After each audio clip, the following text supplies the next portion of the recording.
good afternoon. Hello, how are you? I'm fine. I'm trying to set the virtual background that you have given me before. Yeah. And how was the preparation for this webinar?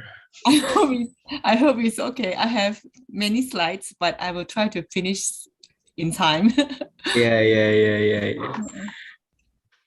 Is By the the background okay? I hope the background is okay. yeah, sure. Okay. It's a Nippon flag. Oh yeah, you have you make the Nippon flag for me, yeah? No? No. No? Oh really? Oh, maybe this is another one, yeah? ちょっと待ってよ. Not yeah. This one is the one that I used for before. Ne? Okay, I will. Because I have sent to you our Yes. virtual background. I think this one is the one that we find in the Indonesian そうだね、ちょっと待って. Anyway, so Rafi is also here, maybe. I don't know. I don't know. Not yet. Not yet. Okay. Good afternoon, Lin-san. Hi, oh, good afternoon. Nice to see you. Oh, Nice to meet you. oh, Butir. Thank you How for are you? joining. Fine. Yeah, I Yeah, follow so how are you. you? How are you getting on?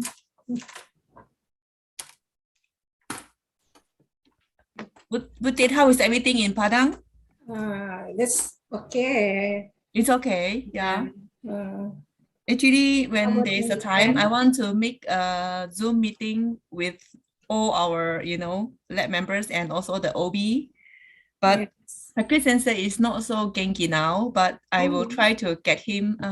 He's okay, he just maybe a bit, maybe because of the weather or maybe because of the medication, he's not so active right now. Yeah. Yeah, we hope Sensei is always healthy. Yeah, we hope so. That's why, and then I hope when I make the Zoom meeting, we can make him feel a bit genki to see all the members. Yeah, Yeah, we hope yeah. you and Makachi Sensei always genki. Yeah, we hope you too, yeah. And Yeah, Book Mimi thank you and all very our much. friends there. Yeah. Wow. Now I feel like my face is so big. Okay. Hi. Ravi say he want to enter this Zoom right now. Yeah.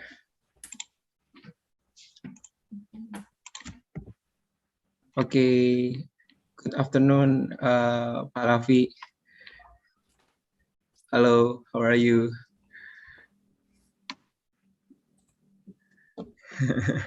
Such a big reunion, I think.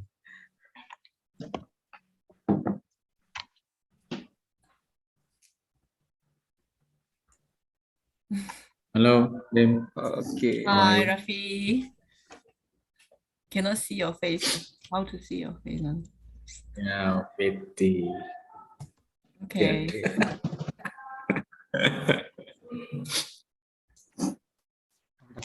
Hello, Butit. Hello, Barafi. You look so fat today.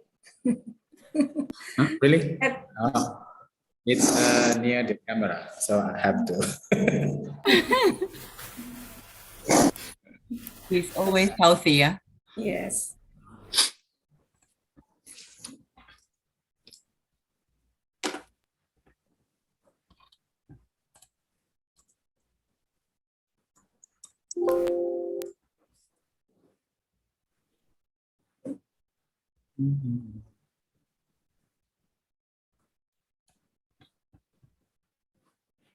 Well, in the schedule, both of the speaker is given 40 minutes to deliver the topic. Okay. And after both of you deliver the topic, we will have a Q&A session about 30 minutes. Shall it okay? Okay. Okay. It's my slides.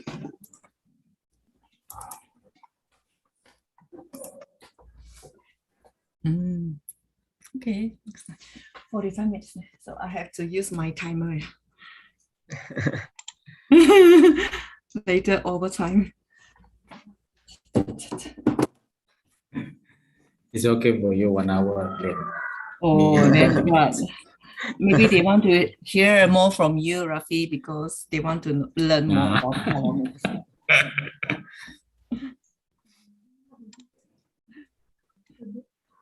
I feel Okay, so it's guilty of using these old photos. Yeah. 明白。はい、どうぞ。okay. It's already 1 p.m. in Bandung. Shall we start, Prof. Lim and Dr. Rafi?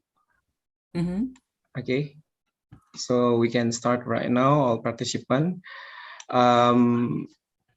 Good afternoon for all participants. Welcome to the webinar series held by Department of Chemistry, Universitas Pendidikan Indonesia.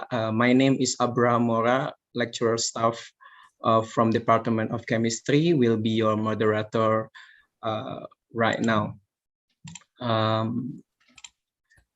By the way, thank you for Professor Lim and Dr. Rafi for joining us right now, and for all participants from Indonesia and also outside of Indonesia for spend your time attending this webinar. Wish everybody here all the best health and happiness. Today, we will discuss about current application of chromatography, and we bring you two experts, which are Professor Liwah Lim from Jifu University as the first speaker, and then followed by Dr. Rafi from IPB. And with these two experts, hopefully we can get more current update about application of chromatography in various aspects of research, and it will be a precious knowledge and inspiration for all participants here. By the way, recorded version of this webinar is available for us in our YouTube channel, Departemen Pendidikan Kimia, UPI. And after talks from both speakers, there will be a Q&A session. You can write your question first in the chat box or directly ask the speaker with just turn on your microphone. And if you don't mind, you can use our virtual background, especially for the sake of public documentation in the end of session. Well, before we're getting started, I would like to introduce you to our first speaker. Yeah, maybe committed can share the curriculum vitae of Professor Lim. Okay, thank you so much.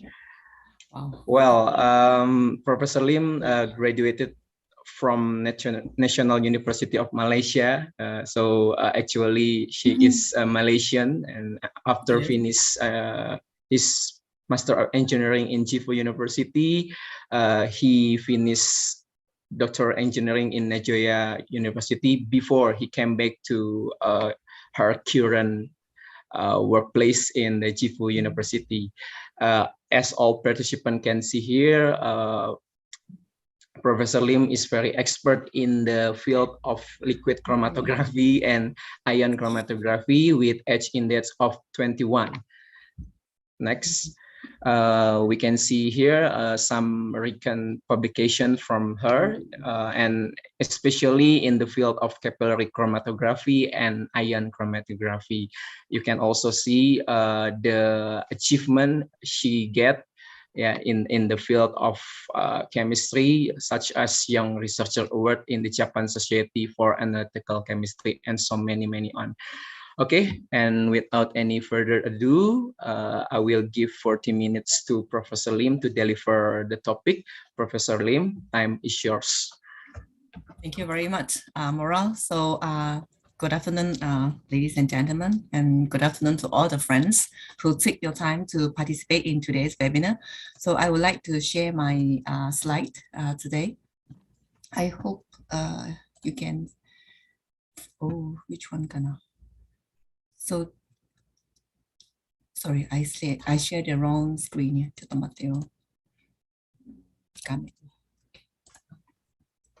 Oh, you can see the slide shows.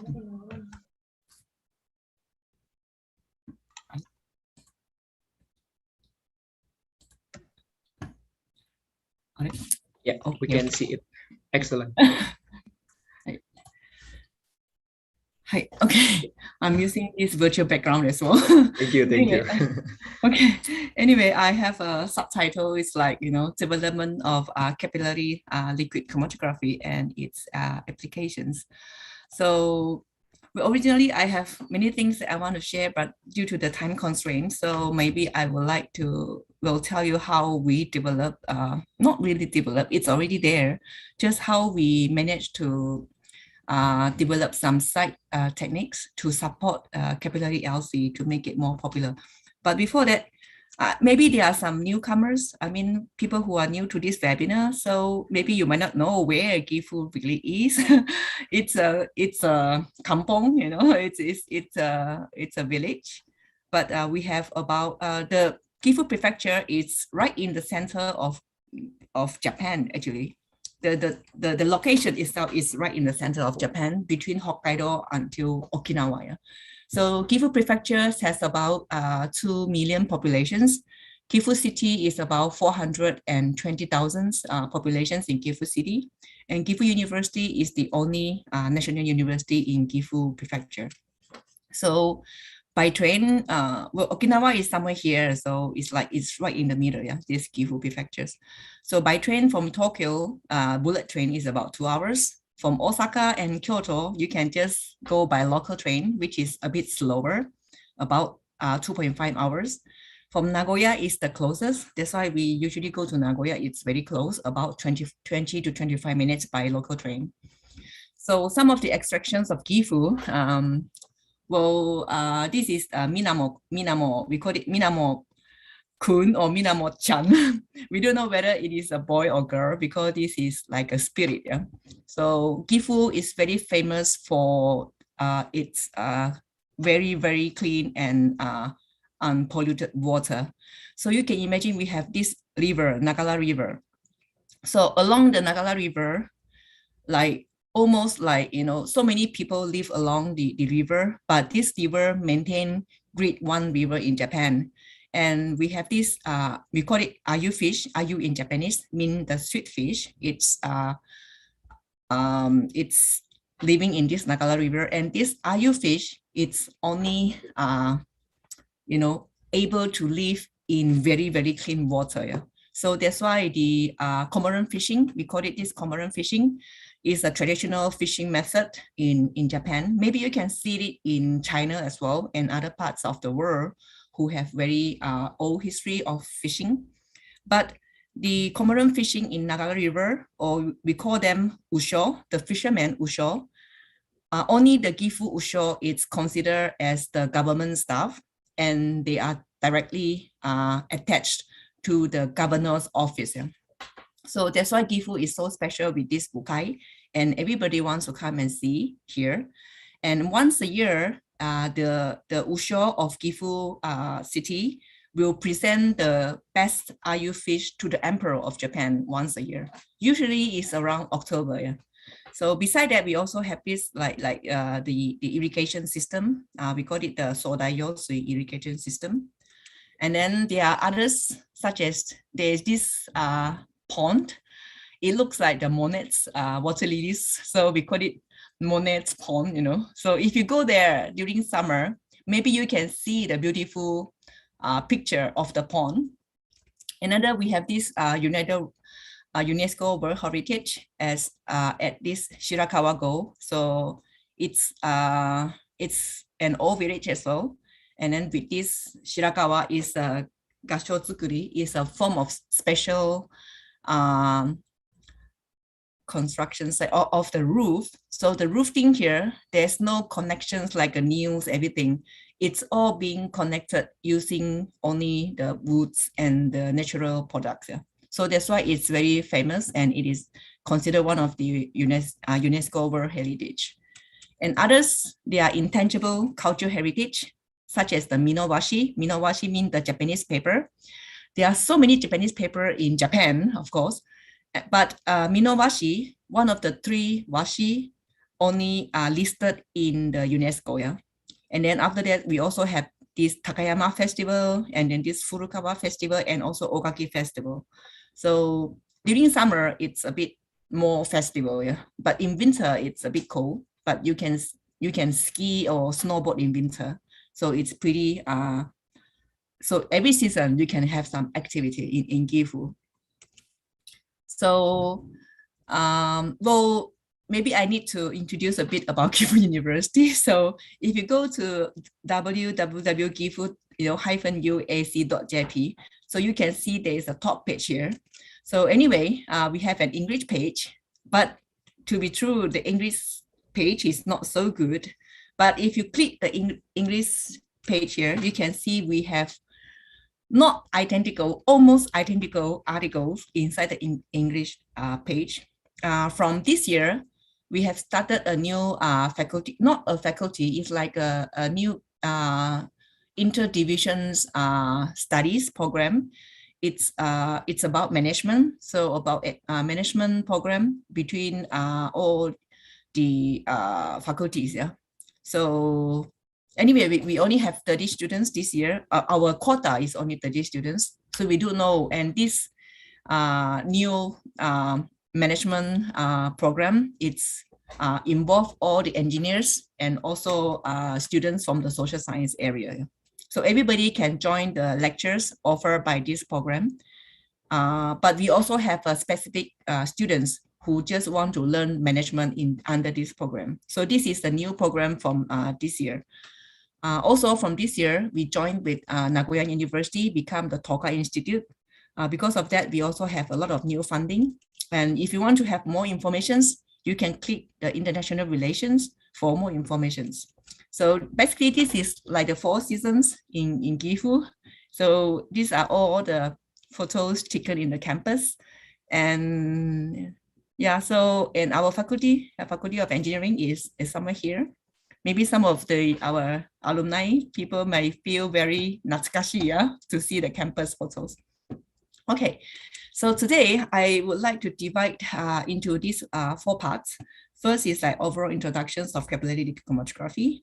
And then I would like to talk like how we increased the detections ability, and also to have better separations by making more columns with different ability like ion exchange, and some others informations. Maybe some people might be interested in others informations. So anyway, so well, in terms of capillary, there are many areas. So anyway, this is a usual, a normal liquid chromatography. So you can see it's a big system. And the components of IC, I talk a lot about the components of IC. Like, so my main research area is actually on the column materials. So to improve the separations and also to improve the detection. Yeah. But now there's not so much to touch on the detector. So in the second part of the lectures, I would like to talk about the color materials. So capillary LC has actually started in 1974 when one of my, well, sorry, this is in Japanese, yeah. So JASCO report, JASCO is one of the biggest company, instrument company in Japan. So Ishii Taido sensei was the first person reported the first, at that time, he mentioned micro high performance liquid chromatography. So like MHLC. Then after that, after some years, sorry, this one, it's one of the greatest invention. It's in 1979 when people start to invent this fused silica. So when the fused silica has been invented in 1979, the percent of capillary applications has grown up so rapidly, because after that, there are so many applications in capillary zone electrophoresis, capillary missile capillary electrophoresis as well, and also capillary capillary electro-liquid chromatography. Yeah? So anyway, I will not talk more, and sorry, I forgot. So the main difference between the usual capillary and, between the capillary and the usual system, This is one of the photos that we have taken using our column. So usual column is about, the ID is about 4.6, and capillary is usually less than 0.5. So between 0.1 to 0.5. And in our lab, we use 0.32 because it's easier to make and it's easier to pack. And it is also easier to find a good sample injector, which is compatible to the system. So there are so many advantages with the capillary LC system, because as you can see, the column is so small, and the price is of course is cheap. And one of the most important advantage is the use of eluent. So when you use a big column, you have, if one day you do experiment 8 hours, one day you have to spend like 1 bottle of eluent. Yeah? So if you use organic solvent, then you have to spend 1 big bottle of organic solvent. So in the case of this capillary column, the flow rate is very low. It's only for about a few microliters per minute. So you can see same 8 hours of operations, but the eluent used, it's only 2 milliliter. So you can see the difference here. Yeah. So beside, like I said, the price is also cheap, of course. Like this column usually is about like $1,000, maybe a Jumang yen. But for this one, because we just pack in the lab, so we just need the materials, the Teflon tube and the fused silica. Well, it's so much cheaper. Yeah. Maybe you're not interested in the price, but it's about, if maybe you can guess how much is the price. But anyway, so since the capillary LC is so good, but why it is not so popular yet? Yeah. Anybody have any idea why it is not so popular yet? Yeah, maybe because of time, I will not wait so long. Anyway, of course, well, the first reason is because it is still very expensive. Yeah? So compared to GC mask, LC mask is so much expensive. And why I say LC mask is because when you have a capillary system, the best detector is mass spectrometry. So to buy a LC mask, it's so expensive compared to GC mask. And another reason is it is not easy to handle. Why I say it is not easy to handle? Because it is small. When something is so small, you need experienced people, researchers or technicians to operate the system. There's one more very important reason why this capillary LC is not so popular is because the concentration sensitivity is still low. Yeah? So concentration sensitivity means even though the mass sensitivity is high, because compared to the detections, comparing to the big column, in terms of detection, the mass detection, it is higher. But in terms of concentrations, like a volume, because the injector that we can use, it's very small. So the volume concentration sensitivity is very low. Okay, for example, this is the system that we have in the lab. So, this is so old. I used it when I was a student, like, 20 years ago. So at that time, this is the microfeeder, and then we use a syringe injector. And then with the injection volume of the injector is about 0, you can see it's only 0.2 microliter. Yeah? While in the conventional system, the injection volume is about 10 microliter. Yeah? So which is so much bigger. So, and our column is being put in the water bath to maintain the temperature. But usually now we don't have to, we just regulate the temperature of the experiment room. So usually now we use the room temperature. Yeah? So in most of the time we use UV detector with, UV detector. So, well, so today I will roughly introduce a bit about how we want to increase the concentration sensitivity by using pre-column techniques, and also some column materials using monoliths. So maybe you still remember from my previous, for some of you who have taken my lectures before. So in LC system, the flow rate, the flow profile is laminar flow. So that means it's the sample movement can be varies along the way, and it causes the broadening of the peaks. And sometimes peaks in LC is not as good as peak which is found in the electrical driven flow, such as capillary electrophoresis. Yeah.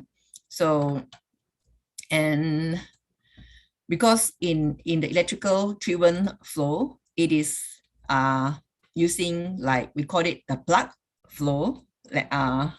So it's a plug flow, means it is due to the electricity, the charge will be moving and attracting in the same directions and with the same speed. So this is why when we look at the chromatogram of capillary electrophoresis, it is, we don't have to compare, but when you compare, it is very disappointing. Yeah? Sometimes it's very frustrating because we can never beat capillary electrophoresis. That's why some of the researchers in Japan, they combine both. They call it, we call it capillary electrochromatography. So in my lab, I haven't, we don't do it. We just have pure liquid chromatography. So in order for us to reduce or to decrease the effect of laminar flow, we have to reduce the diameter of the diameter of the particles. So meaning that to achieve higher efficiency with packed columns, we have to battle against the pressure. Yeah? Because as you can imagine, when the particles get so small, you can imagine how high the pressure will be on the system. Yeah? So when I was a student, my professor tell me, Lim-san, you have to pack a column and you have to achieve 10,000 plates with 10 centimeter column. Yeah? I try so hard to pack with so many different methods, but the best I can find is only 9,600. So it is so difficult to achieve 10,000 plates with only 10 centimeters. So because he is giving me a limitations only 10 centimeter in capillary, and I have to achieve 10,000, which is quite impossible. Yeah. So as you can see, this is the 10 centimeter. I packed with 3 microns of ODS, which is the reverse phase column. So by separating some of the, this is the aromatic compounds.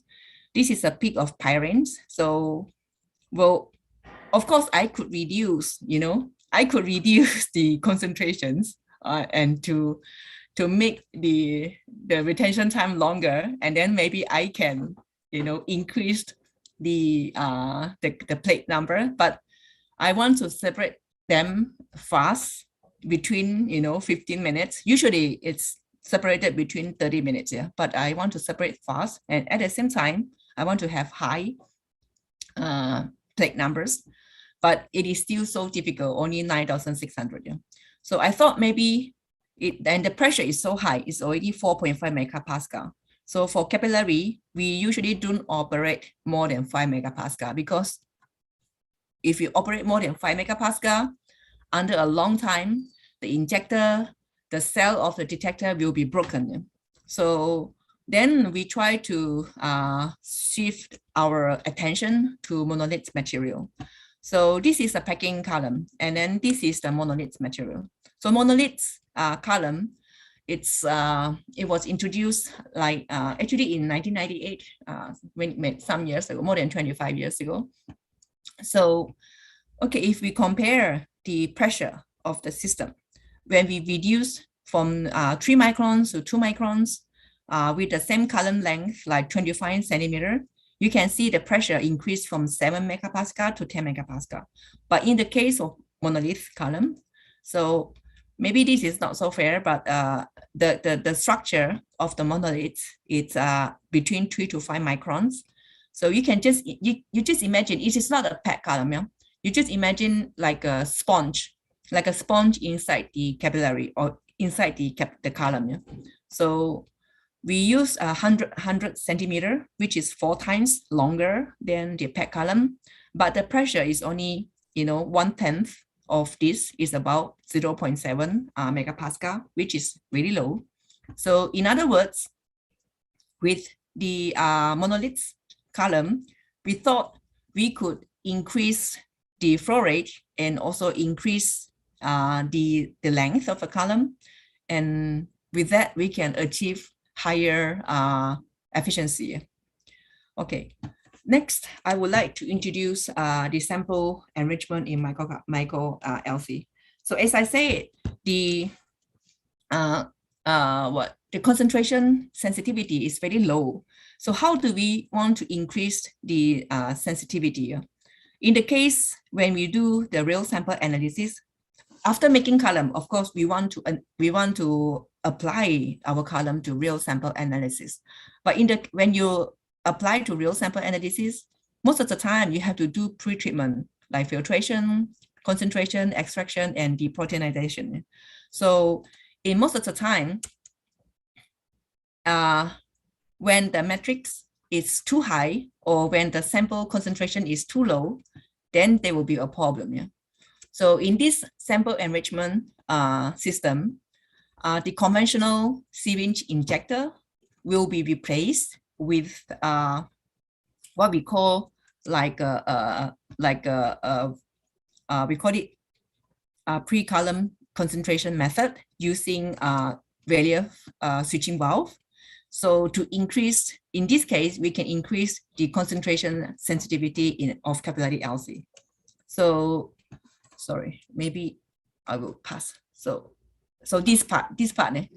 So this is the valve that we used, that I used when I was a student. Maybe it is too small, but this part is the pre-column. Yeah? It's very small. Compared to the separation column, we only need to use 1 or 2 centimeter. So when I enlarge the column, it is something like this. Yeah. So the packing materials with the emitter, and we will stop with the glass wool, and then we connect both sides. And then this is the one how we connect to the system, to the valve, to make it online enrichment system. Yeah? So I pack with many things, and I also used monolithic column. I also used a fiber. So glass fiber was difficult to pack, but we managed to pack around 90 pieces of the coated glass wool, and we used it in many areas. For example, these are some of the applications. So this is 10 ppm or without enrichment. Yeah? So when we reduce the concentration to 0.2 ppm, but we increased the enrichment from 0.2, we enriched to 0.1. So you can see, even though the concentration was reduced, but under the enrichment, you can see the peak height of the 3 samples. This is dibutyl phthalate and diethyl phthalate and benzyl butyl phthalate, and this is dibutyl phthalate. Yeah. So the 3 samples actually the sensitivity increased. Yeah. The peak height increase means the sensitivity increased. So, and then I increased the concentration fold to up to 10,000 fold, and then with 1 ppb enrichment, we still can see, sorry of the spelling, with 1 ppb enrichment, we still can have some detection. Yeah? So maybe you still remember, 1 ppb for using UV detector, it is almost impossible for a UV detector, but with this pre-column concentration system, it is possible with 1 ppb. If you cannot imagine how sensitive 1 ppb is, you just imagine like a big China. 1 ppb means you can find 1 person in China, So meaning that it is so sensitive. Yeah. Yeah. Anyway, so another applications that we did was to detect these phthalates in tap water. Why phthalate was so popular at that time is because phthalate is actually used in many plastics, and sometimes the leaching of plastics to the water is very severe. And well, at the time we try to detect, and then we try to concentrate up to 5,000 times. So we could only detect 5.6 and 15.3 ppb, which is very low, and we don't have to worry. Another thing we applied is to the detections of bisphenol A. So bisphenol A is also another carcinogen, and it is found in a lot of PET bottles. So why the time I was interested in the PET bottle is because my mom always liked to reuse the PET bottle, and she always liked to pack, use with hot tea, hot tea, hot coffee, something like that. But plastics, usually it is not good to use with hot stuff, right? Because they will be leaching of so many chemicals. Yeah? By the way, these photos is taken in one of the popular beverage maker in Japan. Actually, Japan has started to reduce the plastic waste since last year. And maybe in the market round, you will find many PET bottles without label now, yeah, because the label actually use a lot of plastics.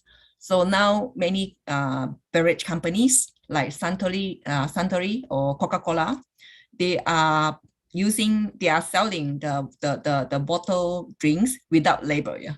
So anyway, because if you come to Japan, each company, they have their specific design of bottle. So when we look at this bottle, we know, okay, this is this company, this is this company. Yeah. So that is why the design of bottle is quite interesting, yeah, in Japan.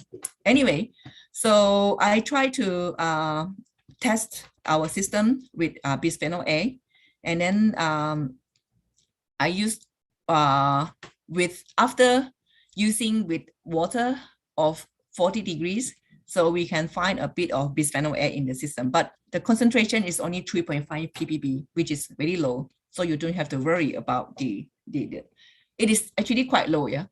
For the men, maybe it is not so severe because usually the chemicals in the body, it will be carried from the mother to the children, yeah. So women have to be careful, yeah.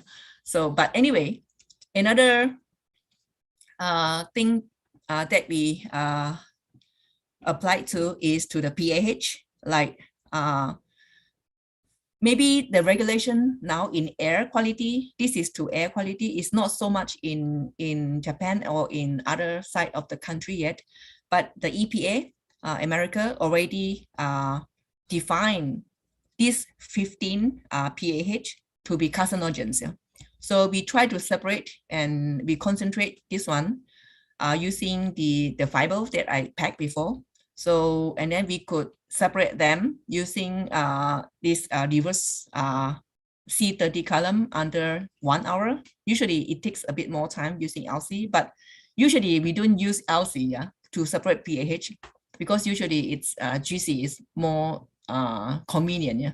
But we purposely want to use LC to look at the application side of LC, yeah, of capillary LC. So we managed to determine with this system, and then the red one is the real sample taken from the highway soil. So why I use the soil samples is because in the highway there are so many trucks, and the pH it's contained in the diesel oil. So when the highway with so many trucks, the gas with the pH will be dissolved in the soil. So from the soil sample, we can detect 3 pH, which is the fluorine, anthracene, and pyrene. The same, the concentration is not so high. Sorry, because of time constraint, I need to run a bit. So the next one, I want to introduce indirect detections. So in my lectures before, I mentioned a bit about indirect detections because some of you noticed some of the peaks is negative. Yeah. So I think I saw Anand somewhere just now. Anand who is one of our lab member before, he is doing a lot of indirect detections. Yeah. So, but anyway, why indirect detections? It's important. Well, it is to see what is not there. Actually, it is there, just that we cannot see. For example, UV, you know. So LC mask, when you buy something like the LC mask, why I say LC mask is important is because anything which can be ionized, you can detect using the mass spectrometer, right? But when we want to use a common LC with a UV detector, sometimes there are 20% of the compound that do not have UV. Yeah? So in this case, what do we do? Yeah? All right. So before that, there are two popular universal detector. Yeah. So one is a refractive index. This one is only for conventional column. There's no refractive index because the flow cell is so big, we cannot use for capillary system. Yeah. So, but the mass spec we can use for capillary system. But as you can imagine, this is very expensive and it is difficult to maintain because you have to have stable nitrogen gas, and it is not, if you're not experienced, you cannot have good data. Yeah. Maybe later you can ask Rafi. Rafi is an expert in this field. Maybe you can ask him more questions. But in terms of universal detections, to have more, like I said, because the price of capillary system is still high, so we have to find a universal detector for capillary LC, which is cheaper and which is affordable, you know. So in this case, we managed to use these indirect conductivity detections. So it is easy to use, and then it's contaminant free. And then this is, I think this is Anand's hands. Yeah. So we can just, with the capillary system, with the capillary column, we can use the capillary column as the detection in the flow cell. This is the detection flow cell. So as long as it is a non-conducting materials, but so our column is a non-conducting material, which we use a fused silica, and with the diameter less than 400 microns, this is just perfect because our capillary column is 0.22 and the outside diameter is also quite, we can reduce the outside diameter. Yeah. So, and then we applied to the drinks, cyclodextrin. Well, cyclodextrin is contained a lot in this water, healthier water. So actually, this healthier water, it's so popular, especially in Japan. When you have this mark in Japan, the beverage means it is very safe. Yeah? So when you have this catechin more than catechin, this is very good to reduce body fat, you know. So it is good for diet. Yeah? And because of this 554 milligram, it is almost impossible, you know, to have 554 milligrams of catechin in a drink without feeling bitter. Yeah? But this company managed to use cyclodextrin to turn off the bitter component of catechin. Yeah? And the selling was so good, and this 30 billions patent, the patent was selling so good. But of course, some of the rival companies say your drinks contain cyclodextrin, this is so bad, and you know, things like that. So that actually cyclodextrin is sugar. Yeah. So kanjo means the ring sugar, you know. So but after testing with these indirect detections, we could, this is a real sample of this water, this tea. So beta is a bit more dangerous. And in Japan, it is not in the law yet, but in America, beta cyclodextrin, it has to be less than 10 grams per adult with 60 kilogram of body weight. So when we tested this healthy tea, we only could find gamma. Yeah? So that means it is quite safe. By the way, 1 liter of healthier tea here only contain 2.5 gram of this gamma cyclodextrin. Even if you drink like 4 liter, yeah, it's like the 10 grams, which is the regulation is 10 grams. Yeah, nobody can drink this tea like 4 liter per day. Yeah? So it is considered safe. So another one is this wasabi to cut off the pungent component. Also, this is the kanjo origodo. This is also cyclodextrin. So, but we also find it, there are some beta cyclodextrin in it. But one tube, the whole tube only contains 0.1 gram of cyclodextrin. Yeah? Nobody can eat the whole tube per day. Yeah? So it is considered safe. Yeah? Okay. So the next I would like to run, and this is maybe one of the most important part about the color materials. Oh gosh, I only have 5 minutes left. So, okay. Okay. So in ion chromatography, the ion exchanges can be divided into the strong exchanges. Strong exchanges for, this is for cations, and this is the strong exchanges for anions, and weak exchanges. Yeah. But in our lab, we develop ion partition chromatography, where we coat PEG on a C30, and we use the PEG phase to do some separations. Yeah. So this happens is because when we mix PEG in salt water, the PEG phase and the salt phase become, there is an interface between. So we thought we could use this interface to have different interactions between the ions. So anyway, one of the popular approach is eluent-induced ion exchange chromatography, where we can modify, we can add some modifier in the eluent, and we can use the reverse phase column to do ion chromatography. So today I would like to introduce the zeta ion column that we made. And so zeta ion means that in the same column, we can separate anions and cations at the same time. Yeah. Usually in ion chromatography, if you want to separate anions and if you want to separate cations, we use different system. Yeah. So we have different approach before, like we use a peak packing technique or the peak tuning. We have many, if you are interested, we have some papers, very old papers on these techniques. But today I would like to see how we make this zeta ion column. So for silica monoliths, we actually chemically bond amino acid. Yeah? As you can know, amino acid is a natural zeta ions. So depending on what amino acid we used, we can have a different properties of the zeta ion column. Another one is the pyridine column. This is the organic polymer. So we just made the pyridine-based organic polymer, and then with the ring opening with 1,3-propan-sodon, we can have these zeta ion properties. Yeah. So maybe today I will just introduce a bit about this amino acid with the silica. Yeah.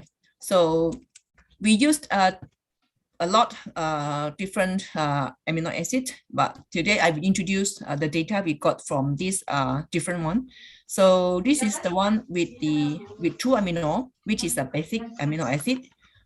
These two, it's neutral amino acid, and this one is acidic. It's with 2 carboxyl group, so it's a bit more acidic. So just to introduce some of the okay, to make the column is a bit more complicated. I have no time, but I have a paper. If you want to read, I can give you my paper. So you just remember the total time we need to make the whole column will take 5 days. Yeah? So 5 days, and the successful rate is only 30%. So meaning that after 5 days, 30% of the column we make will only success, and 70% will fail. Even the same person, the same condition, we have different results. So it's very frustrating. So anyway, this is the apparatus we use. We use the own column detections with the UV, and then the results. I will not talk more about the result. This is how we get the optimum conditions of the temperature, 90 degree. And then we try to separate with lysine, and the separations of anions were good, but the separations of cations was not good because it's coming in a one big pig. Yeah.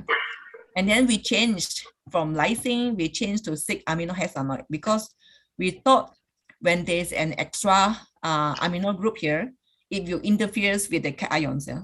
So, and then we changed to a neutral amino acid, but so you can see the noise of the column become better, but the drift is a bit more severe.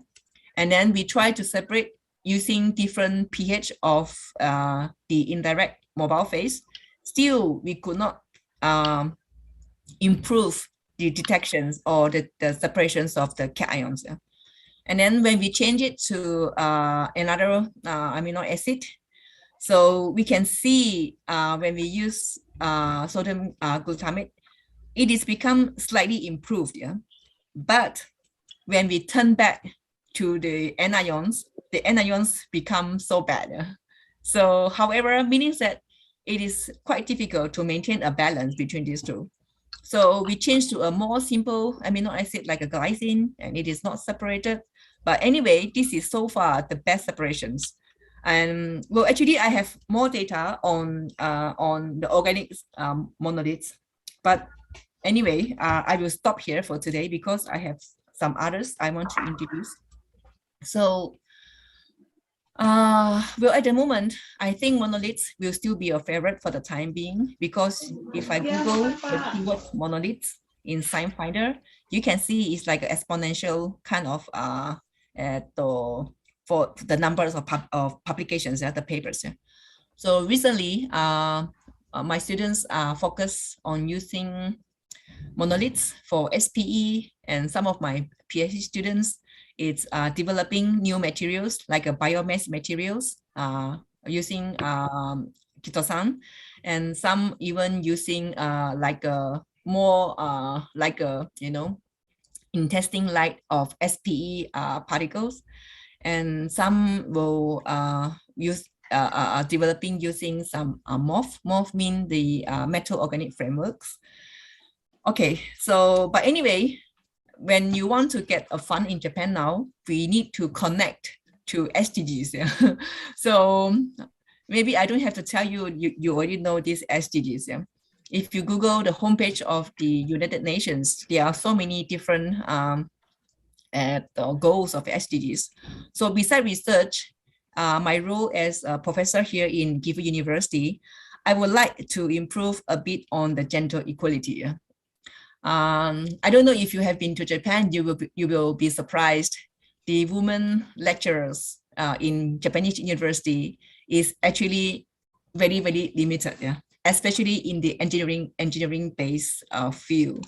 So I would like to increase the employment of women staff because of the culture here, yeah. So most of the women, when they get married, they will quit their job and they will become full-time housewives. So, but recently it is, the community is having a big changes. The culture is a big changes, especially after Corona, where people tend to have a different kind of working environment. But anyway, so for those who want, I encourage you to have this app. Is that there's an app, you can learn more about the app. So sometimes some students ask me, how do I get my ideas? I don't know. I don't really get any ideas here. Sometimes I read online journals. I mean, not online journals, popular journals, such as Trends in Analytical Chemistry. Well, I have no time recently, yeah, but if you have the time, I would like to recommend this journal, which is very good to, and of course, the impact factor is also very high. It's almost 10, yeah. Another popular one is, of course, analytic chemistry. And well, I think the impact factor now is about 5 or 6. And then this one, this is the online journal. Every month, they will send me some articles. It's Chromatography Today. Yeah? So omics, I purposely use this omics is because later Rafi is gonna talk about omics. But recently, we try to connect chromatography to energy. Yeah? Because in the energy, such as the carbon dioxide field, in order to reduce or to detect to have something for carbon dioxide. The content of the water content is very, very low, and it is very, very difficult to detect. Yeah. So last time I have some requests from another department who are doing the study. I mean, in solar cell lab, they asked me to help them to detect water in their sample. Yeah. So, and the concentration is so low. Yeah. 0.00001%. Yeah. So of course, they use a very expensive GC from Shimazu, and they could detect that. Yeah. So why I say I don't have time is because I'm busy writing proposal to get money for my lab. Kakenki is the database. Maybe if you use the online translation, you can have some ideas. And Japan government, it's opening the whole source of Kaken, the titles. So every time when we finish getting a project, we have to write our reports every year, and it will be updated in this Kaken, and it will be open to the public very fast. Yeah. So if you have time, maybe you can Google our database. This is the Japanese database. I think you have the same system in Indonesia. Is it Sinta, or is it called Sinta or something like that? Yeah. Yeah. So this is Kaken, yeah, but it is a bit different because we don't have the open resources for researcher. Yeah, but we try to have a research map, Japan research map. So if you want to read something, you can search research map Japan. Yeah, but not many people update. People like me don't update so often. I only update once a year, maybe. Yeah. So another one, you can Google the Japan Society of Analytical Chemistry. So sorry, I will run because I think the time is almost over. And we are recruiting PhD students for next year. So if you're interested, please join our HEP program, and please send me your CV. We have to have paper screening. Another one is conference. So well, actually, there are so many conferences in Japan, but this one is one of the open conference, and it is free because it is supported by all the instrument company in Japan, and it is for free, and usually it's for all the seminar and international conference is for free. So maybe some of you still remember, but the name was changed to Justice. Previously, it was called JIMA. JIMA was changed to Justice, and this year was mostly limited. So next year, it will be held in September 7 to 9 September. Why I recommend this Justice? Besides, it is free and it has so many things you can see. It is one of the biggest instrumental exhibition in Japan for 3 days. Similar like PITSCon, you know, or similar like the Lab Asia you have in Jakarta. Yeah? So this is the Japanese version of Pittsburgh conference, 3 days. And the place is in Makuhari Messe. Makuhari Messe is actually just next to the Tokyo Disneyland. Yeah? So people who want to attend this conference, you can also go to Tokyo Disneyland. So that's why sometimes you don't see many foreigners in the exhibition because maybe many of them inside the Tokyo Disneyland. Yeah? So my first experience when I was when I was younger, I was one of the organizing committee in this JIMA show. And I invited my friend. She's here today, actually. So maybe, yeah, this is the first time when I was the organizer. So I invited my friend, Butit from Mandalas University. She is here today. And at the time, I told her that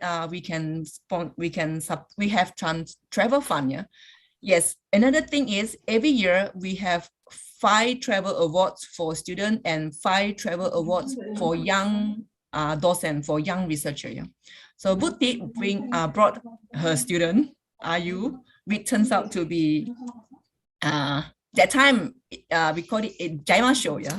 And so and Ayu presented the poster and she got the best poster prize, yeah? So, and after that, she continued her PhD in my lab and I managed to attend her wedding. So this is one of my experience with my Indonesian friends. I still miss going to Indonesia, especially I miss the rendang in Padang. It is so good. And anyway, my last message for today is a degree is not a goal, but it's a license for you to become a researcher. Yeah? So meaning that once you get a degree, it is the time that you start to drive. Yeah. So please drive safe and be careful. Another thing is try to change from memorizing to try to think what is good to do and what is you need to do. Yeah. And with that, I hope to see you in Gifu someday. So thank you very much. Well, actually, this is the one we took this year. This is the one we took before. Some members couldn't come that day. And Leah is actually, she was supposed to come, but because of the latest Omicron, she was stuck at the airport when she was trying to come to Japan. So we still have some members who are not in the photos today. I hope to see you guys very soon. That's all. Thank you very much. All right. All right. 51 Thank you. minutes, sorry. Thank you so Long. much, Professor Lim, Hi. for such an insightful and excellent explanation about capillary column and liquid chromatography. And you have introduced us about monolithic column to battle some disadvantages of packed column and the application of pre-column for enhanced the sensitivity for analysis of phthalate and bisphenol B.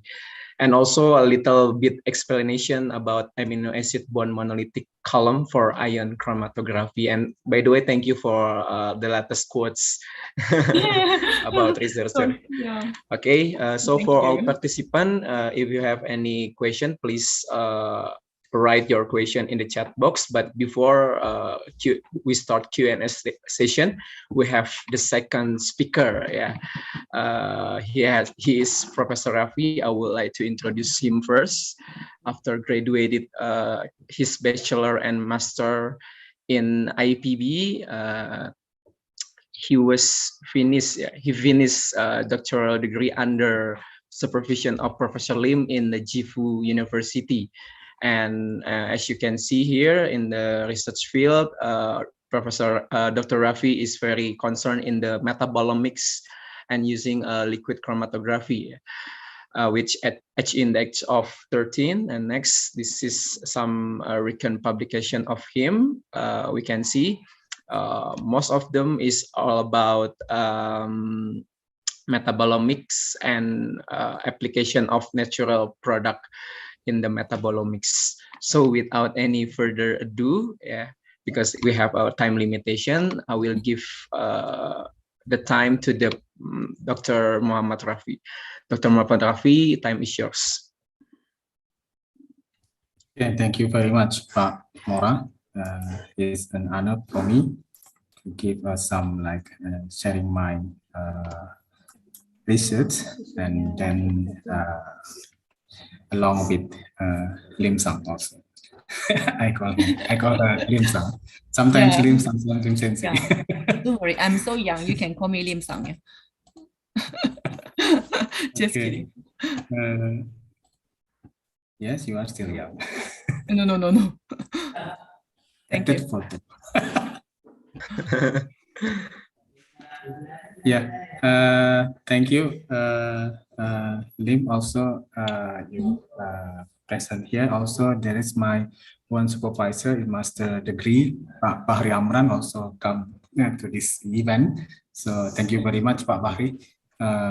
Yeah, Pak Bahri is my master degree supervisor, Lim. So, okay.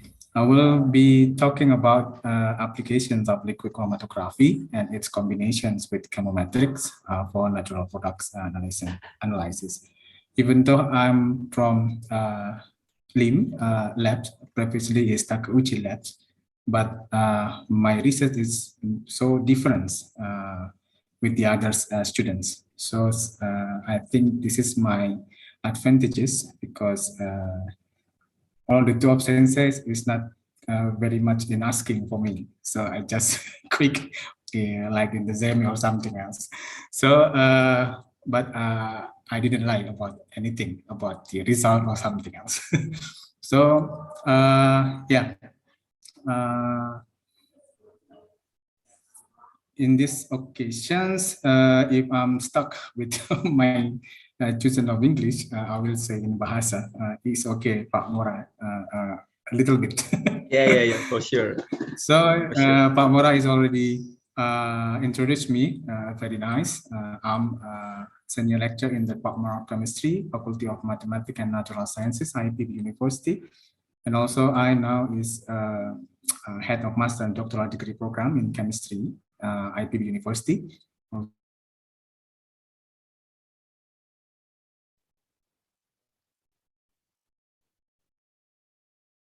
I guess there's some problem for. Hello, Pak Raffi, you get connection issue, I guess. Yeah, I think so. Oh, yeah. So, okay. Yeah, Pak Mora is already introduced me. So I'm Muhammad Rabi. You can call me Rabi. I'm from the Department of Chemistry, Faculty of Mathematics and Natural Sciences, IPB University. And I'm now also as head of master and doctoral degree program in chemistry, also editor-in-chief of Journal Jamu Indonesia, also PIC of Metabolab, Advanced Research Laboratory, and also is I think now I'm president of the Indonesian Chemical Society, but for next year I'm the senior president, because we have in Indonesian Chemical Society is there is three presidents. We collegial, so now I'm the president. Next year is senior presidents. And my primary research interest is in the field of metabolomics, chemometric, especially for the development of quality control for identifying biomarker compounds and standardization of medicinal plants. So when I'm studied in Gifu University under Lin Sensei supervisions, I'm doing for jahe and also for kurkuma and also for the Zingiber Kasumona. Panglai is for the Sundanese word. Yeah, I will be talking about a little bit chromatography and also natural product analysis, and also an example of applications of LC combined with chemometrics for natural product analysis. So as we know, chromatography invented by Sweat, and today is the most common analytical technique used for natural product analysis, like in the herbal medicines, food, plants, and also for the wood and something else. This is physical methods for separations in the components to be separated are distributed between the two phases. We call it stationary phase and mobile phase, and then moves in definite directions. And we know for the classification, there is, for the dimensions, we have planar chromatography and also column chromatography. So in this case, I will be talking about the applications of thin layer chromatography. Usually is TLC, because HPTLC is more higher price combined with the TLC. And also give some HPLC applications in the natural product analysis. Also we have UHPLC, but because we the UHPLC is with the mass spectrometry detector, usually we use for the metabolomics study. Also, GC and conventional column chromatography is also from the column chromatography, but in this occasion, I will be talking about TLC and also HPLC, and later on some of application by using the LC MSMS. So we know that chromatography, like column chromatography, Lim also already talked about the capillary chromatography. I'm also used the capillary chromatography, I think a decade ago. It's already a decade. Planar chromatography is only differ in the dimensions and also the sample applications. If we use the planar chromatography, we mostly use a higher volume than the column chromatography for the HPLC. But with the simple way in the DLC applications, so in the natural product analysis, this is the first choice, I think, for like identifications of mostly plants, like medicinal or food plants. And this is differences between the HPLC and also the HPTLC. What is HPTLC? Is high performance thin layer chromatography. Only differ in the particle size of the stationary phase. Same with the UHPLC, ultra high performance liquid chromatography. Differ only with the HPLC is in the particle size and also for the pressure. So this two kind of chromatography technique is mostly used for natural product analysis, mainly for the secondary metabolite. Usually is bioactive or biomarker compounds to check, to evaluate the quality of our raw material until the finished products.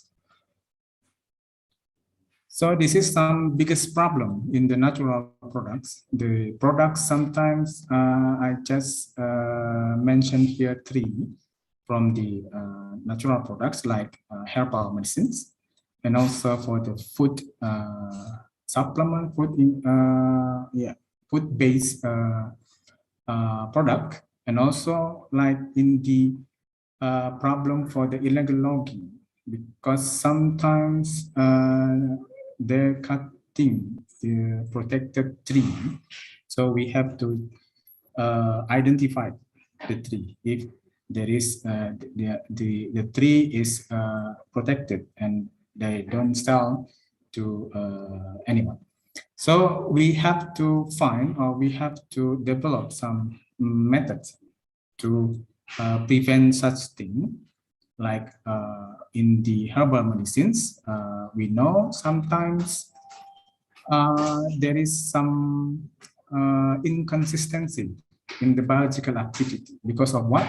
Because the phytochemical compositions and concentration will be vary.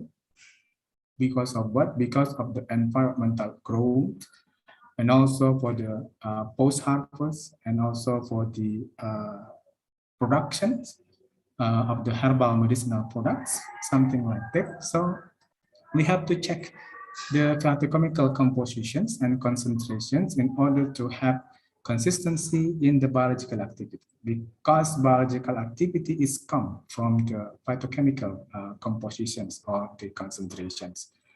So we have to develop some valid analytical methods, both for qualitative or quantitative, for standardizations of material and herbal medicinal products. So now in Indonesia, in the Pharmacopoeia Herbal Indonesia, we know that we use like targeted compounds like ginger is evaluated from the gingerol and also sorghum. But is that correct? If there is some variations when we have to collect the ginger from the other sources. So in order to have biological activity not so fluctuative, so we have to standardize from the raw material until the finished products. So the need of valid analytical methods, sometimes we can use metabolomics approach, especially if we want to check if our raw material is authentic or not. The previous technique usually used for the authentications of medicinal, this is only some example. You can use also for the wood plants or for the food plants, DNA barcoding. But in DNA barcoding, sometimes there is some lacking information. So sometimes we need to combine with the metabolomics analysis by checking the metabolite compositions and concentrations. Sometimes we can get differentiations between the authentic and also for the adulterated samples. So why we using the metabolomics approach? Because metabolomics is mostly known is to have many signal from the metabolites to maximum to obtain the signal is in maximum intensity or the maximum separations. So metabolomics now gain some more use in the development of quality control methods for the plants.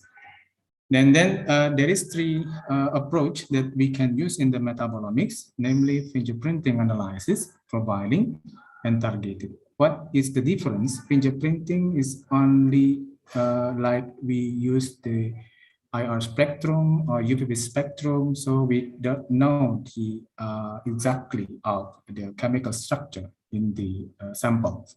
But for profiling, we can use the mass spectrometry-based metabolomics. So usually we can get some information about the chemical structure. And for targeted analysis, usually we determine the content of the bioactive marker like curcuminoids in the curcuma longa or kunyit, we call it. And targeted analysis is commonly used now in the pharmacopoeia, like Pharmacopoeia Herbal Indonesia. But sometimes the targeted analysis didn't exactly equal for the quality of the raw material until the finished product. So now many people use the fingerprinting and profiling approach to get more information about the signal from the whole structure, from the whole of the chemicals contained in the samples, because it's more holistic compared for the targeted analysis. So metabolomics usually now used for the identifications, discriminations, and authentications of organisms, plants, animals, microbes, etc. And then TLC and HPLC, known is analytical technique usually used in the development of quality control of herbal medicines. And then in the TLC or HPLC developments, we have to find the optimum conditions for analysis, like we have to check the system suitability, and like we have to check the retardation factor for the TLC or retention time, and capacity factor, resolutions, selectivity, theoretical plate number, and then height of the plate number, and then tailing factor, and etc. And this chromatography technique now many like in the pharmacopoeia, like in the Chinese pharmacopoeia, herbal medicine is extensively used for the evaluations of the quality from the raw material until in the finished product of the medicinal plants. And this is some example that we, by using the metabolomics approach for natural product analysis, that we can evaluation for the chemical compositions and level, checking for the bioactive compounds content, and also identifications of species, mostly closely related species, variety, and then detection of toxins, pesticide, residues or other chemical compounds that is like danger or something. Detections of adulterations, mixing with other materials, feed regime. If we keep the maybe like for the animal products, like feeding the cow with the different grass or something. Sometimes the chemical composition of their milk, it will be very different also. Cultivations, harvest, and post-harvest for plant products, halal analysis, and so on. So this is mainly for the quality evaluations of our products by using the liquid chromatography base mainly to check to standardize from the raw material until the finished products.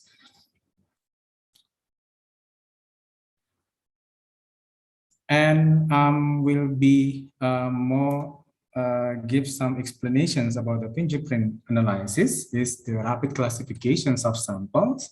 And in this high throughput analysis, extensive metabolite identifications and quantitation are generally not used, but we have to use multivariate data analysis, or we call it chemometrics, to apply to know the differences or to classify samples with the similarity or dissimilarity of each sample. And the purpose of this method is not to identify each individual metabolite. If you would like to identify each individual metabolite, you can use the profiling approach.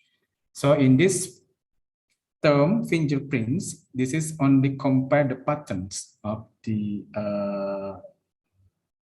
metabolite signals that can be changed in a given biological substance. So if you like dry your samples in the sun and then from the oven, sometimes it can get a difference chemical compositions and also concentrations, because some maybe have degrade or decompose because of the different drying methods.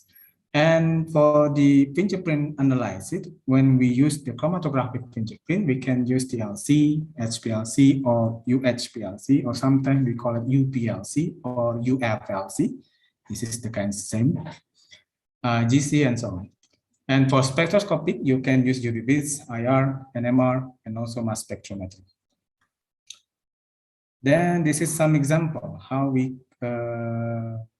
use the term of the fingerprints, because we don't know the exact of the peak or the bond in the TLC or HPTLC chromatograms.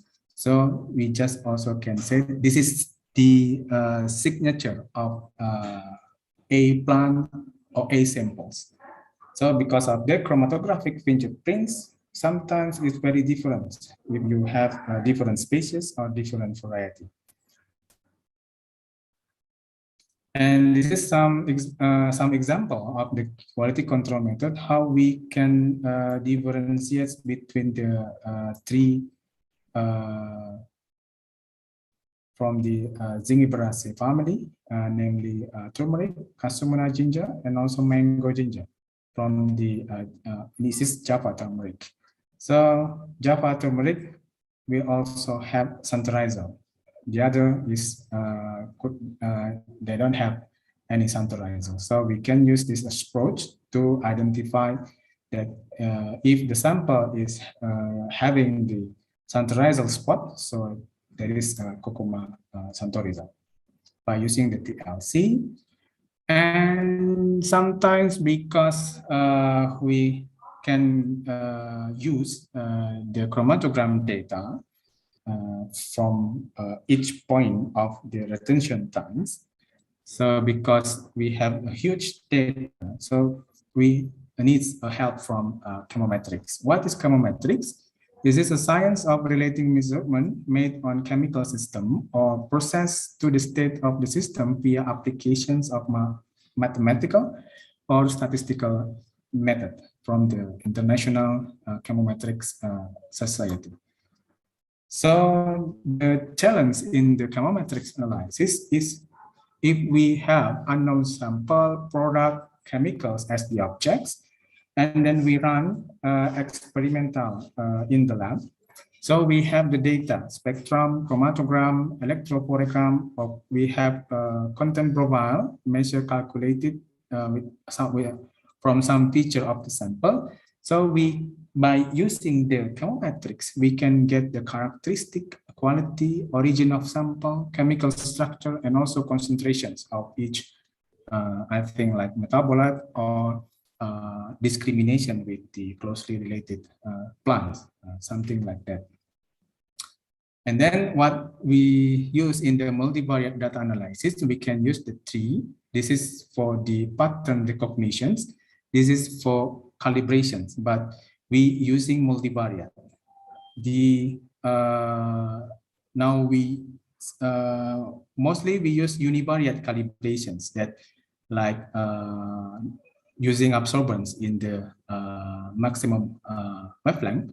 So in this multivariate calibrations, we usually use more than two variable. So with the like multiple multiple linear regressions, principal component regressions, partial discrete regressions, this is the kind of the mathematical modeling for when we use more than two variable for our variable to build a mathematical model and determine the analyte. But for the pattern recognition, usually is more qualitative. So in exploratory data analysis, this is only describe how the data is distributed automatically. So we call it unsupervised, looking for group of similar objects or looking for outliers. So sometimes we can get grouping or clustering, yeah, because they have higher similarity or higher dissimilarity. So we usually we can use principal component analysis or cluster analysis. But in the classification, usually we have information or predefined class. So we call it supervised. Usually we use discriminant analysis or support vector machine from machine learning in order to get some grouping of the samples.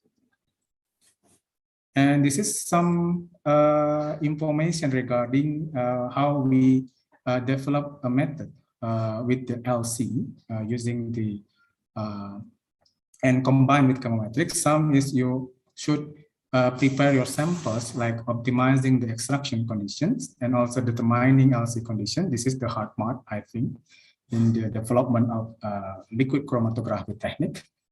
Maybe we can 50% of our time is consuming in this one.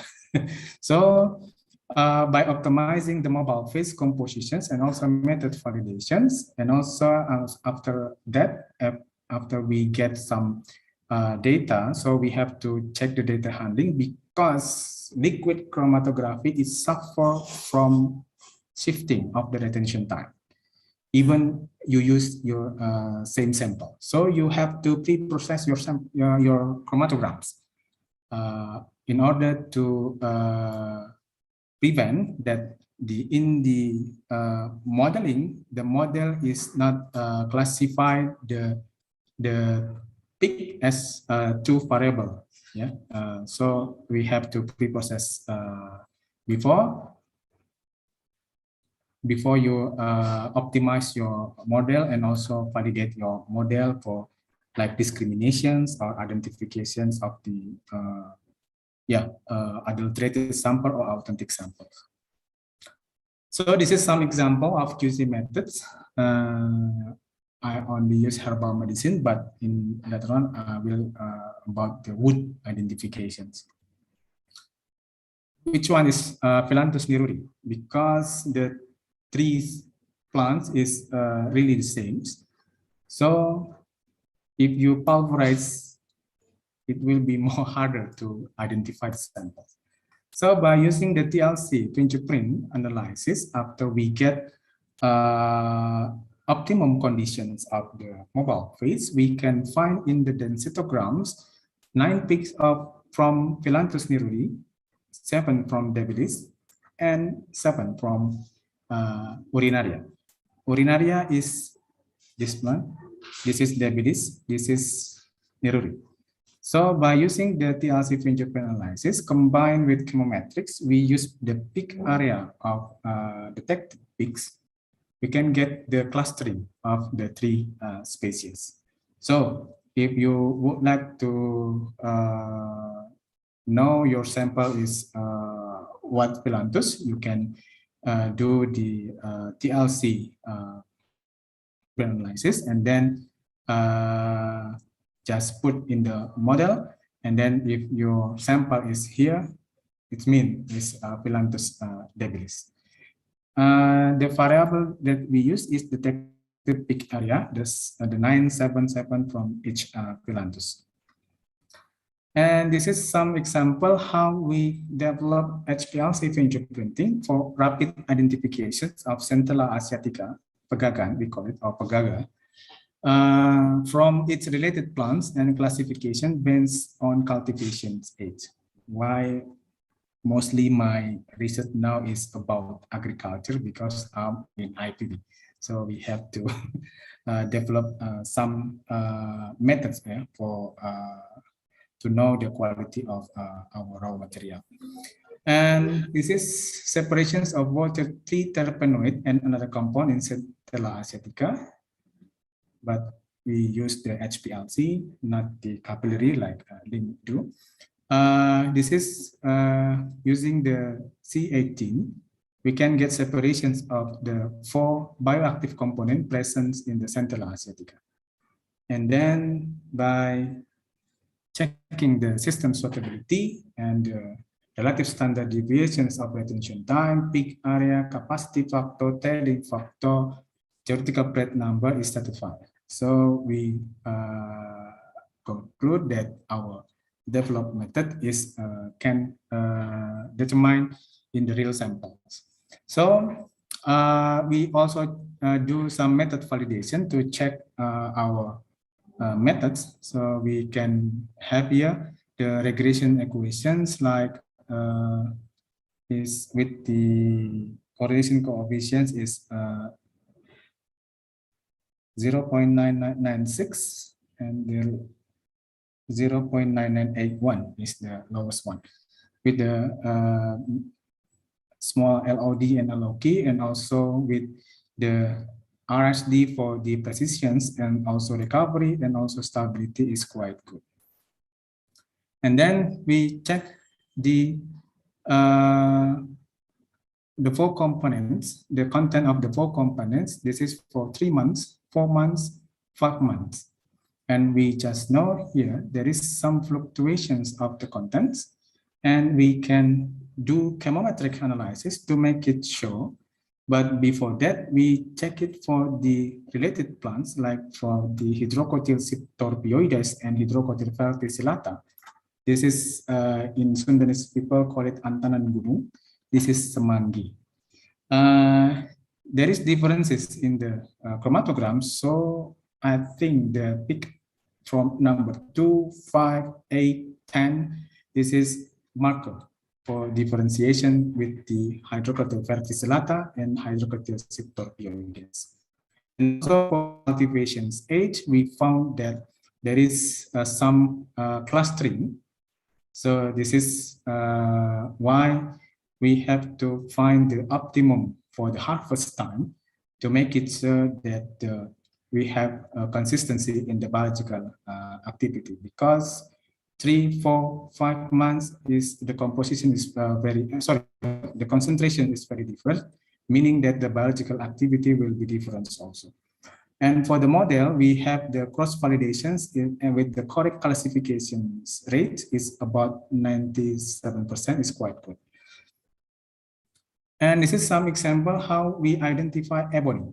Ebony is usually used for the guitar, but now ebony is protected wood in Indonesia. So, but illegal logging is still continuing, and then many illegal market sell the ebony wood.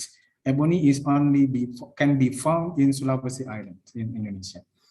So by using the wood chemistry for the to check the origin of the ebony, by using the LCMSMS, this is the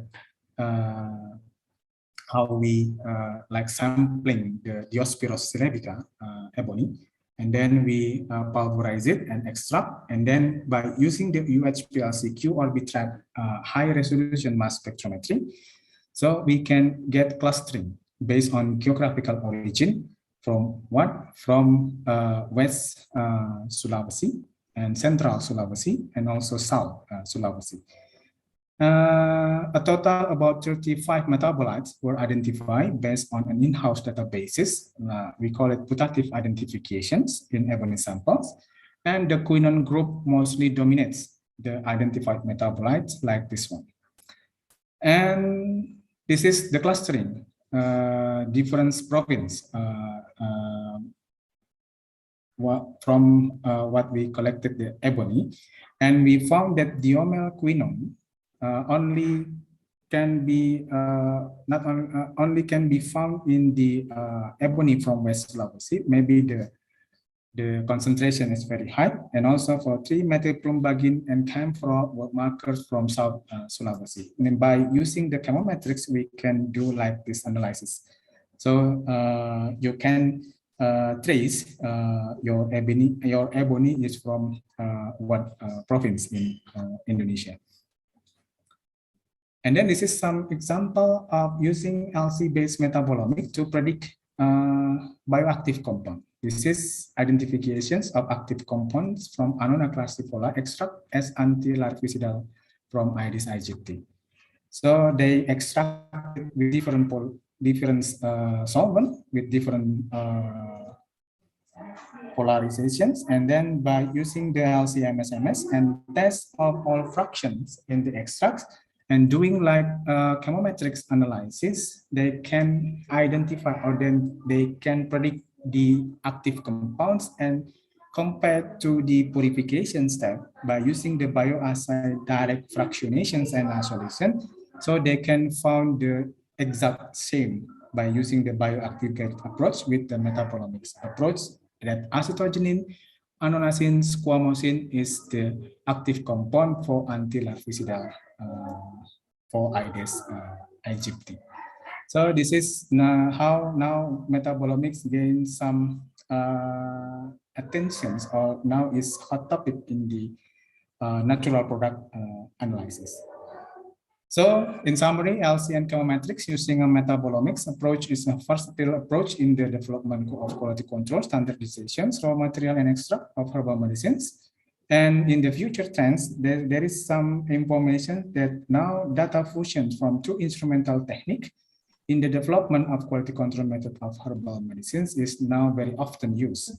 So I'm using UVBs and IR for the data fusion right now. And this is the analytical chemistry group in IIPB University. We have 3 subgroups: metabolomics and chemometrics, natural product analytical chemistry, and sensor and material for analytical chemistry. And every year, usually we have gathered, but in this 2020, 2021, held by online with the Zoom meeting. Hopefully 2022, we can gather again. Thank you very much, especially for Lim Sang also to having good collaborations until now. I could send more students to the Gifu University, and I think I'm already miss Gifu. It's already 2 years now coming to Gifu. Usually is every year. So this is our collaborators like Butit also. Now Butit and I would like to doing some like Sungkai metabolomics, and also with our friends, we develop many applications of metabolomics by liquid chromatography or spectroscopy to develop identification, discriminations, and authentication method. Now we also get some fund from the National University of Singapore for PIT metabolomics. Not what PIT, gambut, I think gambut. And also now we propose some quality control for the seaweed with the University of Queensland. I hope there is some good news, yeah, with our collaborators. Thank you very much for your attention. All right. Thank you, Pak Raffi, for such an excellent explanation, yeah, about application of chromatography in quality control of medical plant and using chemometric, especially multivariate analysis, to get a deeper information about natural products. So once again, thank you so much. And we're moving to Q&A session for all participants. Please don't be hesitate if you have any question regarding the topic already shared. Please write it in the chat box, or you can ask directly. Give a sign by click raising hand in the Zoom feature. Please, maybe. Is any question?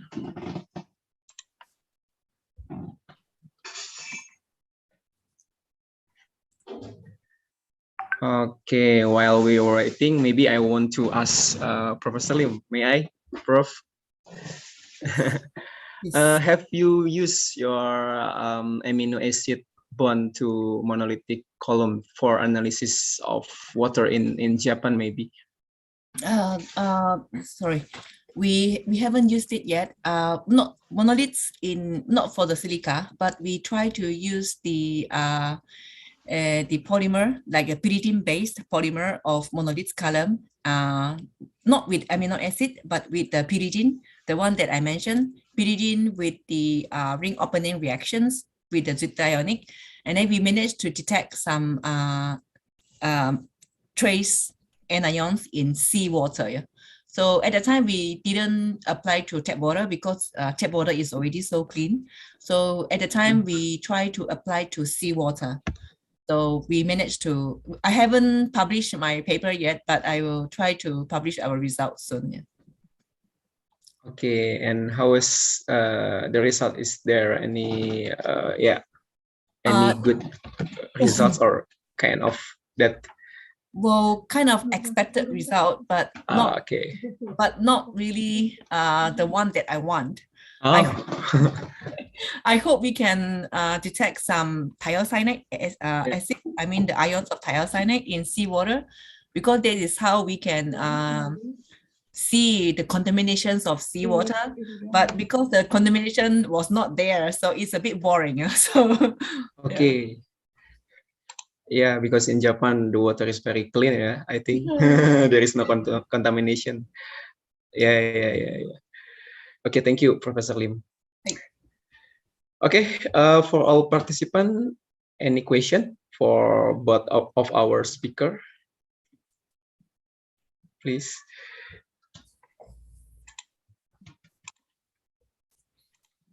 Okay.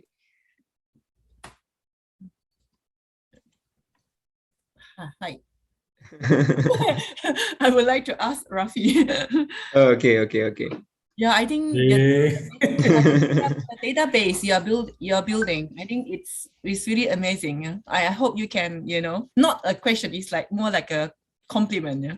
I hope you can, have more data in your database so that you can provide to many researchers. And then, yeah, I think because of Corona, so many people move to multivariate and also chemometrics method in our field, not only in our field, in other field as well. So I guess maybe, you will be very important in the, maybe you're already so important. Yeah? So you will be more important in the field of our research. Yeah? So yeah, but still it is still complicated for more people to use it because we still need some raw data to have the biomarkers. Yeah. Just wondering how many percent of biomarkers is still available. Yeah. I mean, like, you need some reference, right? How many percent of references is still available, like for the JAMU or for the natural products? I think it's not much. I hear in the Osaka University, Fukusaki lab, there is a famous lab for metabolomics. Only they have 100 reference sample, reference chemical standard. So only 1,000, about 1,000. There is from primary and also for the secondary. For primary metabolite, it's easy to find, like amino acid or lipids or something else. But for secondary metabolites, it's very difficult. So sometimes with the for the putative identification, we only check for the aromas and also for the fragmentation from MS2, because we using LC MSMS to have like definite structure, so we can get from the MS spectra. But you know, as a chemist also, reading the MS spectra is quite it's very tough, very complicated sometimes. Yeah, it is. Yeah, I wouldn't understand. Yeah. Yeah, Okay. this is very tough, and also you do like some statistical modeling. So you have to know that like metrics and also for the what variable that can be used, and also what the most important variable that discriminate the two samples or something is also yeah, quite challenging, because yeah, in chemometrics there is no minimum criteria for how minimum the sample. Only we say as much as possible. So as much as possible mean that you have a lot of budget Yeah. for collecting your samples. No. Yeah, you need money for that. Yeah. All right. Okay, we got a recent sign from Nilofer. Nilofer, do you want to ask directly? Yes, hello. Thank you so Yeah, much for please. giving me your time. I'm Nilofer. I did my master from Tokushima University, Japan. I also do same like I also did the same preparative. I use a preparative HPLC and isolate a compound like quercetin from the bamboo leaves, Komasaka leaves. Here, I graduate in 2020, but still I have one question as I now enroll in the PhD in Italy.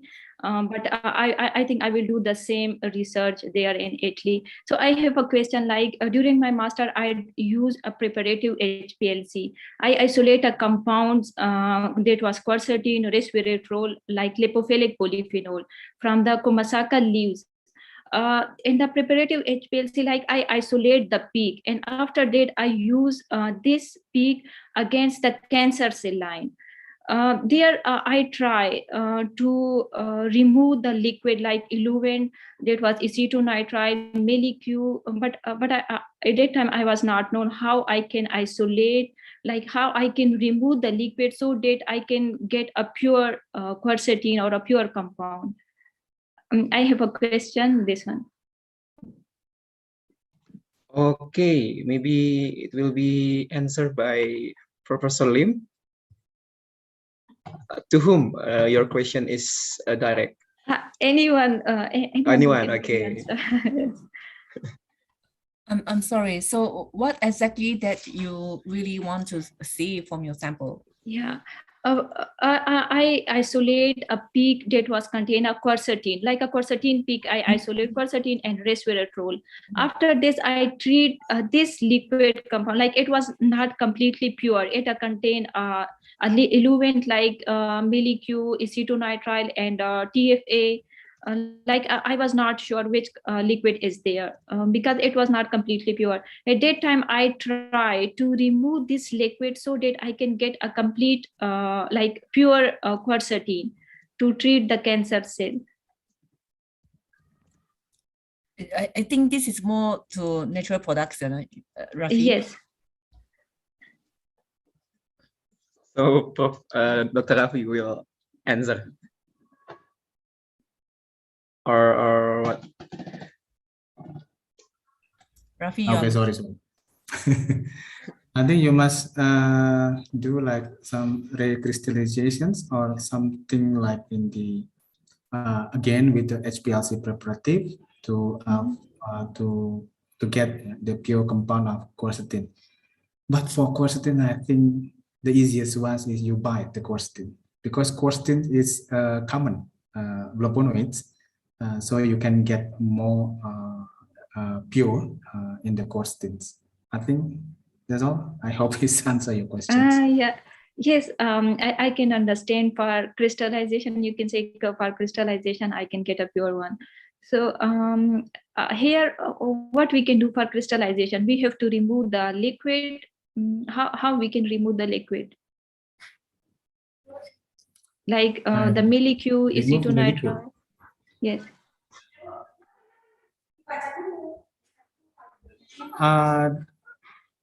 I'm not quite sure because sometimes the liquid is trapping in the pure semi-pure compound, so you have to let it out. Sometimes, yeah, like I said, like doing crystallizations is easiest one to get some pure compounds, or you can do two-dimensional thin layer chromatography. So by using the two-dimensional chromatography, thin layer chromatography, you can find if your compound is pure or not. If not pure, you can do like some preparative two-dimensional. So you can easy to collect the pure quercetins, and also you can check by the NMR or mass spectrometry. Okay, I got it. Thank you so much. Okay, thank you, Nilofer, for your question. And we got a question also in the chat box from Ibu Wisdawati. Yeah.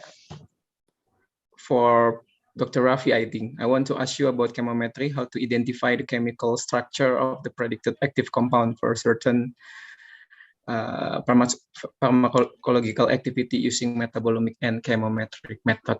Please, Pak Raffi.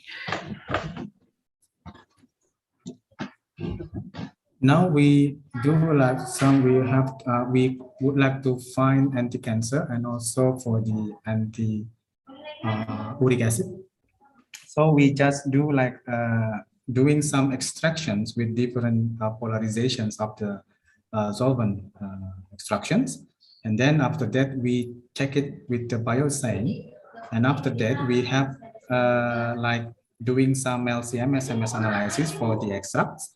And we get the chemical profile or the chromatogram profile from the LCM, SMS with in the optimum conditions. I say like optimum condition is as much as possible you have many peaks come out from your samples, and then after that you correlate with the like IC50, yeah, like for antioxidant or for anti-cancer. After that, by using the modeling like partial least square regressions, you can find the major that some peak is correlated for the activity. Now, when it works, how PLS can be worked to find something like that? It's very complicated. I think it's like you have to understand about the statistic modeling. But for the chemist, after we can use the criteria like doing some S plot, and you can find that in the spot that correlated with some peaks, that the peaks is contributed for the biological activity. If the peak is known compound, you can get the chemical structure. If unknown, so you have to validate. But if unknown, sometimes you can get some lucky novel compounds. You know, in natural product research, novel compound is a very challenging task or very challenging isolation. So you can get some more informations, and I think you can write a scientific article with the high impact journal with your novel compounds. So I think like that more explanations maybe I should go with. you can contact me so easily. I think it can be more easily for me to explain in bahasa, I think. All right, thank you. Maybe you can also join our next semester in the master degree of chemistry in IP. We open the course for metabolomics, so you can join. Well, okay. Thank you very much for the explanation, Dr. Raffi. Okay, I think is there there is any question from Faika to Pak Raffi? Do you have experience related with gamma oryzanol? I tried to isolate it with different kind of solvent with variant of rice, but still fail. Do you have some suggestion, Pak Raffi? Oryzanol is easily to oxidize. Maybe because of that. Because I have some paper, but with the HPLC fingerprints, you can read the paper. But for me, it's only to check with the HPLC. Isolations of some antioxidant compound, you have to be careful because they can easily to oxidize. So the environment or your lab is to control that the oxidation is not occur for your sample. So I think you should do like that. Or perhaps your sample is quite low, I think. So you can should get more higher quantity of your samples. But for isolation, if you use only 100 grams or 1 kilo, is sometimes it's not enough if you would like to isolate some compounds. All right. Is there any response from Faika? Okay, thank you, Dr. Raffi. Okay, we still got a few minutes to in the question answer session. Maybe a participant here can answer the question, please, if you have any curiosity about the topic already shared.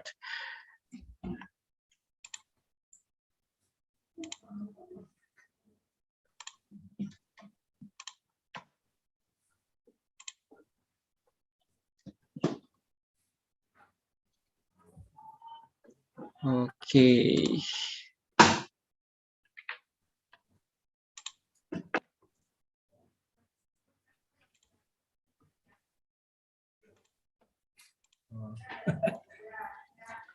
Oh, Bu Rosa, how are you, Bu Rosa? You want to ask Lim Sensei again? No. Hello, Lim Sensei.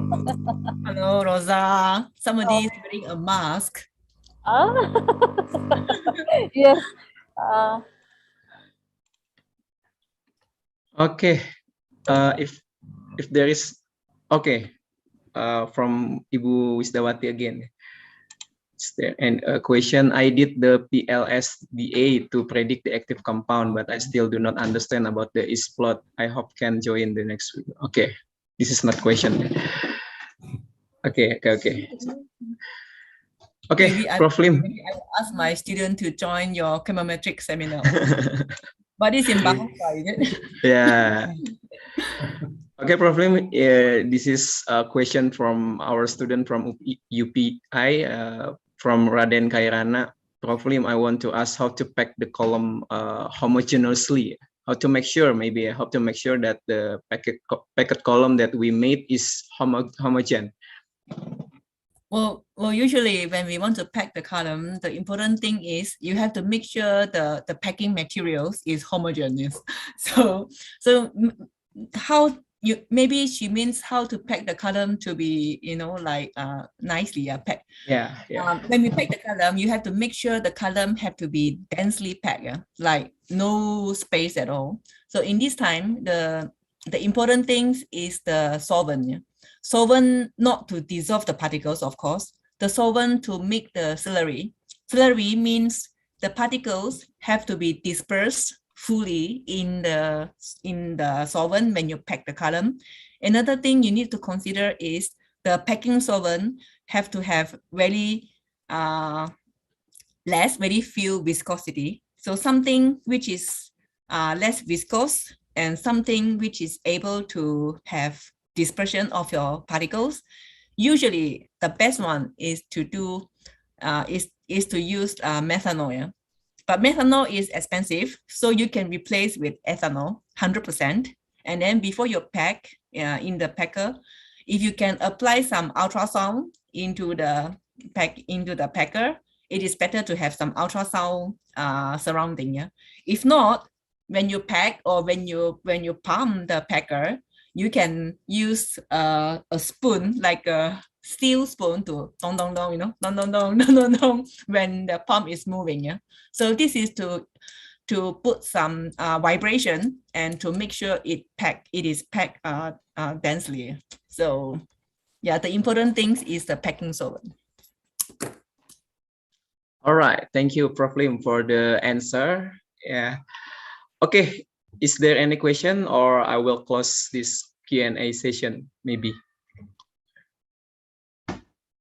Okay, I close this Q&A session. Thank you so much once again, Prof. Lim and Pak Raffi, for the explanation and insightful knowledge about chromatography, current application of chromatography. So we're going to move to the next session is certificate handling. So I ask on behalf of department, I ask Ibu Fitri to give the certificate. Please, Ibu Fitri. All right, thank you, Pak Mura. Hello, Prof. Lim, Pak Raffi. Hello. Thank you so much. Yeah, we are more than grateful to have both of you. For your information, Prof. Lim, we often invite Pak Raffi in our webinar or guest lecture series. Yeah, again, more than word, yeah, to say thanks from our department for his great availability, as well as you, Prof. Lim. Yeah, almost one semester you've been engaged with us, and also especially with our students from the separate classes, and also how to say the guest participant, yeah, from other institutions. Even we already, how to say, enjoy the great time. Our colleges from Unan, Ibu Refilda, and other colleges as well from Proplim, we can have a great gathering here. So thank you so much for Proplim, and as well Prof. Rafi, for your distinguished lectures for today. Is a kind of comprehensive webinar, in my opinion. So Proplim provided the more basic concept on the separation technique in terms of chromatography technique, and on the other hand, Pak Rafi bring us, yeah, to the applications of this technique, for especially metabolomic technique. So again, on behalf of the chemistry department, we would like to gratefully thanks for your excellent roles during this visiting professor program. We are very, how to say, grateful to have you within this semester. And yeah, from the information that I received from the, how to say, lecturer who also organized this lecture, yeah, we indeed, yeah, received many updates, especially the thing that we didn't have before is how to say, Proplim can provide us the update regarding to the current technologies on its separation technique, yeah, especially in the analytical chemistry. So thank you so much, Proplim, and especially for today webinar, for your very wonderful and excellent talks. This is the certificate provided by our department and already signed by the Dean of Faculty of Mathematics and Science Education. Thank you so much, Proplim.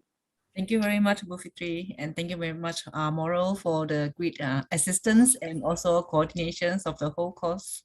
And thank you so much to the students for all your attentions. It is good to have questions as well, I mean, during the lectures before. And I hope, you know, some part of the lectures will be beneficial for you and also for your future endeavors. Thank you very much. Yeah. Yeah, absolutely. Yeah, more than beneficial, in my opinion. And Thank you, Prof. Lip, for your work. And then secondly, here the certificate, e-certificate actually would be given for Prof. Rafi. Pak Rafi, mudah-mudahan tidak bosan. Terima kasih banyak. Thank you so much for your great and continuous support on many programs that being organized by our department, especially for today talks on our webinar series on current applications of chromatography. Thank you so much, Pak Rafi. Ya, terima kasih banyak Bu Fitri. I Yeah. just say in Indonesia, Lim also understand. Ya, terima kasih banyak. And for all of your informations, actually, this webinar, Prof. Lim, is a kind of the closing ceremony for our series of visiting professor program. So for all of your information, this semester we organize 5 visiting professor classes. One, we invited especially Prof. Lim and then Prof. Nares from Australia, and then Prof. Mages, Prof. Sangetan from USM, and another one, Prof. Supaya from Thailand. So thank you so much. This is a kind of the great ending for closing this end of year. Hopefully this can be continued in the next semester, and I do really hope that Prof. Lim as well as Prof. Rafi still have a great availability to support other program that will be organized by our department next year. Again, thank you so much for this really precious and also priceless support that you given for us. Thank you so much. And I back the time to Pak Mora. Okay, thank you, Bu Fitri, for certificate handling. And before we close this, we will have a documentation session. So for all participants, please kindly open your video, and we have a documentation session right now, and will be led by Ibu Trianisa. Okay. Okay, everyone, thank you very much, Mora. So, ladies and gentlemen, if you don't have any trouble with your connection, please open your video and we can get the documentation for now. Okay, I see there is still someone who wants to try open the video.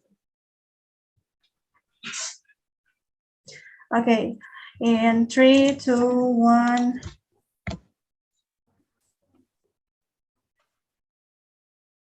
One, two, three. 1, 2, 3. 1, 2, 3. Okay. Okay, thank you, Pak Mora. Thank you, everyone. Okay, thank you, Ibu Trianisa, for kindly assistance. Well, we are in the end of our webinar. Yeah, time flies so fast. With Prof. Lim also, we have 8 meetings, and it will be an end. So sad. But we need. But of course, it's really memorable for us. Yeah. Even if I have lesser time, I just back to the YouTube channel of our department and then watching again your lectures. Thank you so much. Yeah, sure. Because all of Professor Lim recorded version in the visiting lecture is published in our YouTube channel, Departemen Pendidikan Kimia UPI. So please visit our YouTube department. Yeah, thank you so much. And okay, class, maybe I would like to once again say thank you to Prof. Lim and to Pak Rafi for the explanation about current application of chromatography, and also for all participants here for your kindly active participation in this webinar. So on behalf of our department, I will close this. See you again in the next meeting. I hope all of us is healthy, and have a nice day. See you. Bye-bye. Thank you so much, everybody. Terima kasih Pak Mora, Bu Fitri. Terima kasih Pak Raffi. Terima kasih Thank Pak you, Raffi, Prof. Lim. Domo arigatou Lim. gozaimashita. Yeah. Pak Raffi. Rainen ne. See you again.